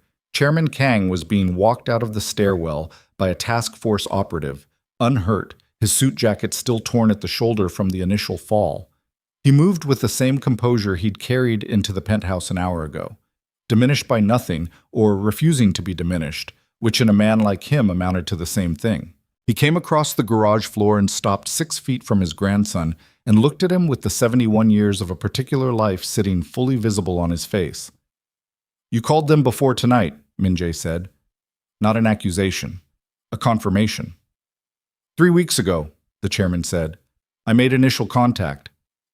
"Why?" The old man was quiet for a moment. He looked at Jia, then back at his grandson, and the assessment in his eyes had something in it now that was more complicated than strategy. "Because you were right," he said, "about the wall, about what it was for." He paused. "I built something that required you to become something specific. I built it without asking whether that was something you wanted to be. And then you met her, and I watched you try to protect her the way I should have protected." He stopped, looked at the concrete floor. "The way I failed to protect people. A long time ago." It was the most honest thing Jia had ever heard the man say. Min Jae said nothing for a moment. "You put her name on the accounts," he said. "Yes. If tonight had gone differently, if I had refused to cooperate, What was your plan for her? The chairman looked at Jia steadily. The accounts would have disappeared, resequenced, her name removed from the documentation before any prosecutor ever saw them. He let that sit. I was not going to destroy her. She was... He stopped again. She reminded me of someone. Min-jae looked at his grandfather for a long time. Jia thought she understood, in that moment, something she hadn't fully understood before. That this old man's coldness was not the coldness of someone who had never felt anything. It was the coldness of someone who had felt too much of one specific thing a long time ago, and decided, as a survival strategy, to feel nothing thereafter. The same decision Min-jae had made. The same genetics. The same wound, one generation removed. It didn't excuse the accounts. It didn't excuse the years of treating people as instruments, but it made the man standing in the parking garage slightly more legible. Let's go, Shin Hye-won said. Final. They went. The next 72 hours were the most procedurally dense of Jia's life, and she had passed the bar exam in 2 states. They were taken to a secure location, a government facility on the city's outskirts, unremarkable from the outside, with the institutional quality of all places that have seen serious things and absorbed them into their walls. Min-jae was separated from her for the first 8 hours, while medical cleared him and lawyers arrived, and Shin Hye-won's team began the formal process of intake. Jia was given a room with a bed and a window and a task force lawyer named Park Jae-in, who was 30 years old and exhausted and direct in the way that exhausted people are direct. No wasted language, no social cushioning, just information moving from one person to another as efficiently as possible. Your name on the accounts is a problem we can solve, Park Jae-in told her in the first hour. The chairman's statement about the resequencing, the timeline, the evidence of third-party identity use. We have what we need to clear your exposure. It will take paperwork and it will take time, but it will happen. My father, Jia said. His prior cooperation is on record, formally. His legal situation improved significantly as a function of tonight's outcome. The lawyer looked at her across the institutional table. He doesn't know any of this has happened yet. I'll call him. Tomorrow. Tonight you sleep. She slept. Not well and not long, but she slept. 3 hours on the facility bed with the window showing a gray pre-dawn sky. And when she woke, she lay still for several minutes with her eyes open, looking at the ceiling and taking a careful inventory of what she felt. She felt the specific interior quiet that comes after a sustained period of extreme tension. Not peace, not yet, maybe not for a while, but the absence of the particular frequency of alert that had been running in her for the past several weeks, and in a different register for the past 2 years. Like a sound she'd stopped noticing because it was always there, and now it was gone. And the silence where it had been was its own kind of adjustment. She thought about the penthouse. She would not go back there. She thought about Chicago and her father's study and the coffee she hadn't drunk, and the woman she'd been sitting on that fire escape at midnight 2.5 years ago talking to her college roommate about the shape of an inevitable thing. She thought about that woman with something that was not quite pity and not quite love, something that recognized her across the distance of everything that had happened since, and wanted to tell her something useful, but couldn't figure out what.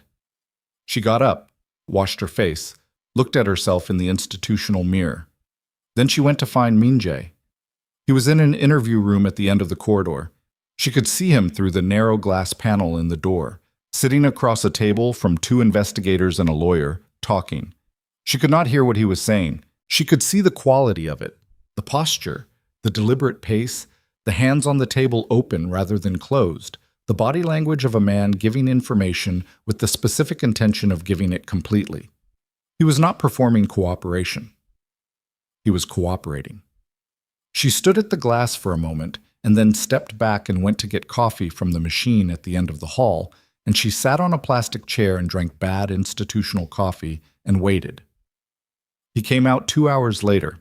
His arm was bandaged properly now. The cut above his eyebrow had been closed with 2 strips of medical tape. He was wearing a task force issue jacket over his torn shirt because nothing else had been available, and he looked exhausted in a way that was different from tired. A whole body thing, The exhaustion of a person who has been carrying a structure that no longer exists and hasn't figured out what to do with the weight. He sat down in the plastic chair beside her. Neither of them spoke for a moment. "How much did you give them?" she said. "Everything." He looked at the floor. 4 years of accounts, routing structures, political relationships, the overseas network. Names I've been keeping in my head for years because I knew this day would come. And I needed to be the one who decided when and how. He exhaled. It'll take months to process. Some of it will take years, but they have enough to move on the major structures within the week. "Your grandfather?" "He made his own arrangement before tonight. His lawyers have been in communication with the task force for 3 weeks, apparently." He paused. "He gets a reduced exposure, not immunity. There's too much for immunity. But he's 71, and his cooperation has been substantive, and the prosecutors are more interested in the network than in an old man who's been removing himself from operational involvement for the past 8 years anyway." Jia thought about the chairman in the parking garage. What he'd said. She reminded me of someone. "Who did I remind him of?" she said. Min-jae was quiet for a moment. "His wife," he said finally. "My grandmother. She died when I was 4. I barely remember her." He looked at his hands. "He's never talked about her. Not once in my entire life. But there are photographs. In the house I grew up in his private study. And she had a particular quality in them. A stillness. The way she stood in rooms." He glanced at Jia briefly. "He told me once, when I was 17, that she was the only person he'd ever been afraid to lose, and that the fear had made him terrible to her while she was alive." He looked away again. "I didn't understand what he meant until recently." Jia sat with that. The genetics of damage. How it moved through families like water through stone. Not breaking things all at once, but finding the same channels generation after generation, wearing them deeper. "Are you going to be all right?" she said. It was a more complicated question than it sounded, and he knew it. "I don't know yet," he said honestly. "I know what I've lost. The organization, the structure I've been operating inside since I was 19 years old. That's done. The people, the network, the identity of it. Who I was inside that structure." He paused. "I don't know who I am outside of it. I've been trying to find out for the past 2 weeks, and I'm not finished." "That's honest. You asked for honest." "I did." She looked at him. "What do you want, Minji? Not what you're doing. Not what happens next procedurally. What do you actually want?" He looked at her for a long moment. "You," he said. "A life that doesn't require me to be what I've been. Those 2 things. In that order." Jia held his gaze. "The order matters?" she said. "I know it does. You can't want me as a replacement for the structure. You can't want me instead of having a self. That doesn't work. That's what the 2 years were. You using the absence of me as a structure. Trading one cage for another doesn't—" "I know." He said it quietly. "I know that, Jia. I'm not asking you to be my reason for existing. I'm asking you to exist alongside me while I figure out how to exist differently." He looked at his bandaged arm. "I'm asking for the chance. That's all." She thought about that. She thought about the gala, and the champagne tower, and the diamond necklace, and the 2 years of a room that didn't want her. She thought about the first night he'd touched her voluntarily, the hand on her back, possessive and desperate, and about the conversation over broken glass, and the morning he'd been still in the kitchen at 7:30, and the flower arrangement burning, and Dostoevsky and her palm against his chest and his heartbeat underneath it, faster than expected. She thought about a parking garage and a clean phone with one contact loaded, and a man who had spent an unknowable number of quiet hours building a door out of a burning building with her specific dimensions in mind. She thought about what it cost, what it actually cost, not abstractly, not in the language of romantic sacrifice, but concretely. He had given the task force the organization he'd spent his adult life inside. He had handed over names of people he'd known for 15 years, people who would face consequences that would reshape their lives permanently. He had looked at his grandfather across a table and said yes, all of it, everything, and meant it. He had done that in a building where people were trying to kill him, with a grazed arm and blood drying on his face, with her number and a phone in a parking garage 4 floors below. That was not a small thing. That was the largest kind of thing there was. "Okay," she said. He looked at her. "Okay," she said again. "The chance. We start there." Something moved through his face that she didn't have a word for. Not relief exactly, something older and more complicated than relief. The expression of a person who has been holding a very heavy thing for a very long time and has just been told they're allowed to put it down but hasn't done it yet because they're not sure they remember how.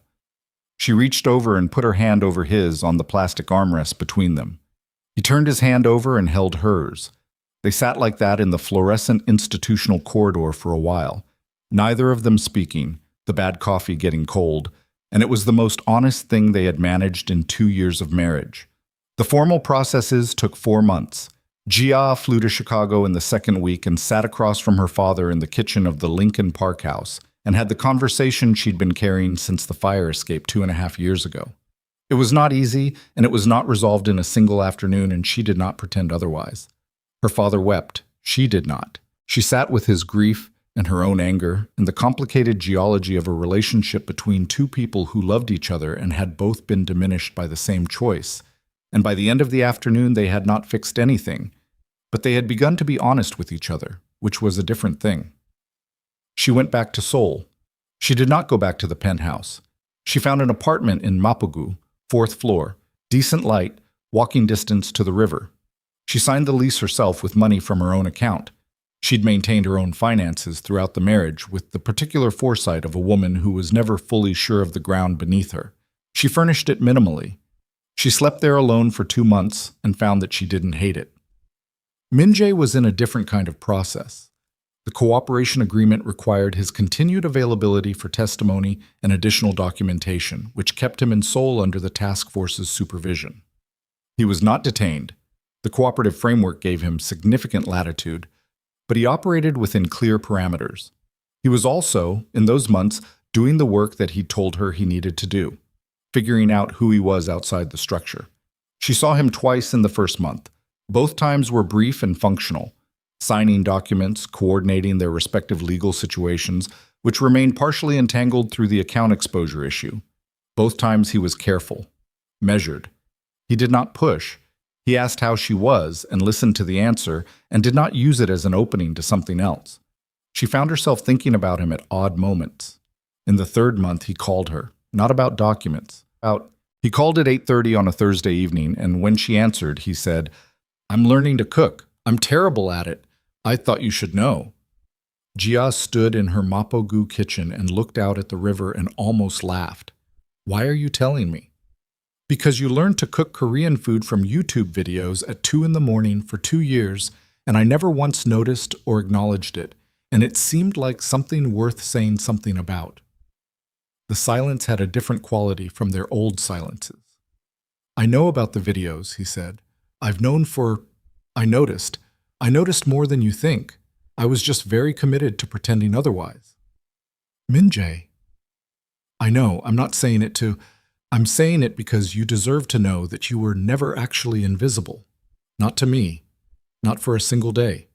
His voice was quiet. "I saw everything. I just couldn't let you know I saw it. There's a difference." Gia sat down on the floor of her kitchen with her back against the cabinet and her phone against her ear and looked at the ceiling. "That's both better and worse than what I thought," she said. "I know. You watched me rebuild my entire life in an apartment that was supposed to be our home, and you said nothing." "Yes.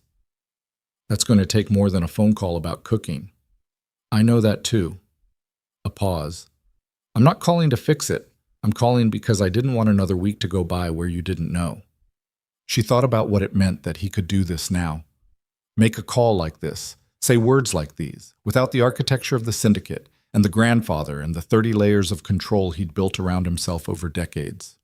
What got exposed when you stripped all of that away? Just a man in a kitchen, learning to cook badly, calling the person he'd been watching from behind a wall for 2 years. "What are you making?" she said. "I was attempting doenjang ji gai." A beat. "It's wrong in ways I can't fully describe." You probably use too much paste. That's almost certainly accurate. She smiled. It came out of her without permission, the way her laugh had come out at the gala when he'd said, "Maybe your husband's blind." Surprised, genuine, ahead of the decision to allow it. "Start with less than you think you need," she said. "You can always add." He was quiet for a moment. "Okay," he said. "Call me if it's still wrong." He called back 20 minutes later. It was still wrong. They stayed on the phone for an hour. She walked him through it from her own kitchen, 4 kilometers away across the Seoul night. It was not a reconciliation, not yet. It was a beginning of a beginning. 2 people learning, slowly and imperfectly, and with full knowledge of the cost, how to be honest with each other. It did not happen quickly, and it did not happen easily. And there were conversations over the following months that were hard enough that she had to leave the room, or he had to. Conversations about Soo-yeon and about her father, and about 2 years of deliberate distance and what it had actually done to a person who had come to Seoul in good faith and found nothing waiting. Those conversations mattered because they happened. Because neither of them flinched away from the hard version in favor of the easier one. By spring, they were having dinner together once a week. Her apartment. He brought wine and helped with dishes and never stayed past 9 o'clock. And neither of them named what was happening because naming it would have added pressure to something that was just starting to support weight. In April, on a Tuesday evening with the windows open and the first real warmth of the season coming in off the river, he was washing dishes at her kitchen sink, and she was sitting at the counter with a glass of wine, and they were talking about nothing in particular. A documentary she'd watched, a building going up near his temporary apartment, and in the middle of his sentence about the building, he stopped. "What?" she said. He turned off the tap, dried his hands on the dish towel, turned around. "I want to ask you something," he said. She waited. "Not tonight, not now." He looked at her with the directness he'd been slowly learning. Eye contact that didn't manage, that didn't calculate, that just looked. "But I want you to know I'm going to ask, so it's not a surprise." Jia looked at him across her kitchen. She thought about a charity gala in the rain and a champagne tower and a diamond necklace that cost more than her childhood neighborhood. She thought about standing beside the most expensive thing in the room and being treated like she was part of the decoration. She thought about a man from New York saying, "You don't look like a man who remembers that very often," and the specific atmospheric disturbance of her husband crossing a ballroom. She thought about everything it had taken to get from there to here. The cost of it, on both sides. The specific, non-negotiable, unreturnable cost. "Okay," she said. He nodded, said nothing else, turned back to the dishes. And Jia sat in her own kitchen in the spring evening with her wine and her river view and the sound of a man doing dishes at her sink. And she felt something settle in her chest. Not the absence of pain, not the end of anything complicated, but the specific gravity of a thing that has been through the fire and found out what it's actually made of and decided to remain. That was enough. For now, that was exactly enough. 6 months later, on a terrace in Santorini with the Aegean spread out below and the white stone warm under her bare feet, Jia watched Min-jae struggle with a gas stove that was behaving in a way he clearly found personally offensive, and she felt something she had not felt in a very long time. Uncomplicated happiness. Not the absence of history. She carried all of it. The 2 years, the accounts, the gala, the parking garage, the institutional corridor with bad coffee, and his hand turned over in hers. She carried Soo-yeon's name, which Min-jae had told her about more fully in the months since, and the weight of a woman she'd never met who had nonetheless shaped the first 2 years of her marriage. She carried her father's choices and her own choices, and the long, careful process of learning to tell them apart. She carried all of it, and it did not keep her from standing in the sun on a white terrace in bare feet and feeling uncomplicated happiness at the sight of a man swearing quietly at a stove. "You're doing it again," she said. He looked up. He had a scar above his left eyebrow now, the cut from the parking garage having closed into a pale, clean line that she'd stopped noticing sometime around January. "Doing what?" "The thing where you argue with kitchen equipment. The stove is wrong." He said it with complete conviction. "The stove is European. Adjust." He adjusted. She watched him do it, the small defeat, the willingness to modify, the lack of defensiveness about being wrong. and thought about what it had taken to make a man like him capable of that particular smallness. What had to burn down first? What had to be deliberately, painstakingly built in the ashes? She walked inside and stood beside him. He was making eggs, badly, but improving. "There's something I've been meaning to tell you," she said.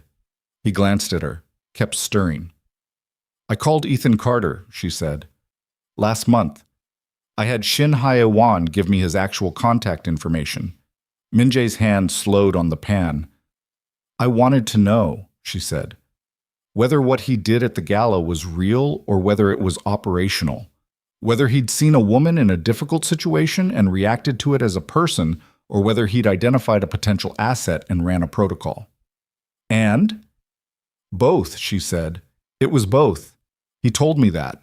He said he went off protocol because he reacted personally first, and then the task force decided to capitalize on it after the fact. He said he was sorry about the second part." She paused. "He sounded like he meant it." Min-jae was quiet for a moment. "Do you believe him?" "Yes." She considered. "I think he was a decent person operating in a situation that used his decency without his full consent. It happens." Min-jae looked at the pan. "He asked for your number." "He did?" "At the time, that was the most threatening thing that had happened to me in years." He said it with a flatness that was the closest he got to humor about himself. A man in a navy suit asking a woman for her number. And I crossed a ballroom like the building was on fire. "It was a good suit." He looked at her. She looked back. "You should thank him," she said. "Privately, internally, just somewhere in yourself." "For what?" "For asking." She reached past him and adjusted the heat under the pan. "You needed a reason to stop waiting. He was the reason." Min-jae was quiet. The eggs cooked. The Aegean moved in the middle distance. "I know," he said finally. After breakfast, they sat on the terrace with coffee and the kind of silence that is not absence but presence, full rather than empty, inhabited rather than hollow. The water was impossibly blue, and the air smelled like salt and heat, and something green, and Jia sat with her feet up on the railing and her eyes closed and the sun on her face and felt the exact weight of where she was. Min-jae reached into the pocket of his shirt. She heard the small sound of it, fabric moving, something retrieved, and opened her eyes. A ring box. Small, velvet, dark blue. He held it in both hands and looked at it for a moment before he looked at her, and when he did look at her, his face had the expression she'd come to know as his most real one. Stripped of management, stripped of performance, just the man underneath everything else. "I bought this myself," he said. "My own account, my own money. Nothing from before, so..." He paused. "I wanted you to know that." She looked at the box. "The one from the wedding," he said. "The ring you wore for 2 years. That was the syndicate's jeweler, my grandfather's account, chosen by an assistant. You wore someone else's idea of what you should have for 2 years." He looked at her steadily. "I picked this one. I stood in a shop in Seoul on a Wednesday afternoon, and I looked at every ring they had, and I picked this one because it looked like you. Simple and precise and worth considerably more than it appears." Jia looked at him. "That's the best thing you've ever said to me," she said. Something moved at the edge of his mouth. He opened the box. A single stone. Clean cut, honest setting, nothing excessive. Exactly what it was, and nothing performing to be more. She thought about the insurance documents she'd found in his study, 3.2 carats, and the distance between that object and this one, and everything that distance contained. "No contracts," he said quietly. "No arrangements. No syndicate, no chairman, no debt that someone else incurred that you had to pay." He looked at her. "Just me asking. And you deciding." Jia looked at the ring. She thought about the woman on the fire escape in Chicago and wanted to tell her something. She still didn't know exactly what. Maybe just, "It costs more than you think, and it's worth more than you can calculate from where you're standing." "Can I have your number?" she said. He blinked. She was already smiling. The real kind, the surprised kind, the kind that got out ahead of the decision. He laughed. Actual laughter, short and real, The laugh of a man who has been learning how to do it again after a long time of not bothering. "Yes," he said, "you absolutely can." She took the ring from the box and put it on herself, because she had learned to do things for herself. And then she took his face in both hands and kissed him in the Santorini sun, with the Aegean going on forever behind them, and the coffee getting cold on the table, and the particular lightness of two people who have survived the same storm standing finally in the quiet after it. It was not a perfect life they were building. It would have the scars of what it had cost.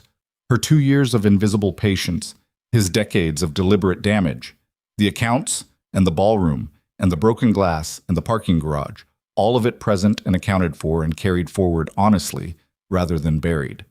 There would be hard conversations still to come, and mornings when the history sat heavy, and evenings when one of them would need the other to simply wait. But Gia had learned something in the years since the fire escape, in the years since she walked into a room and decided to survive it on her own terms, that love was not the absence of damage.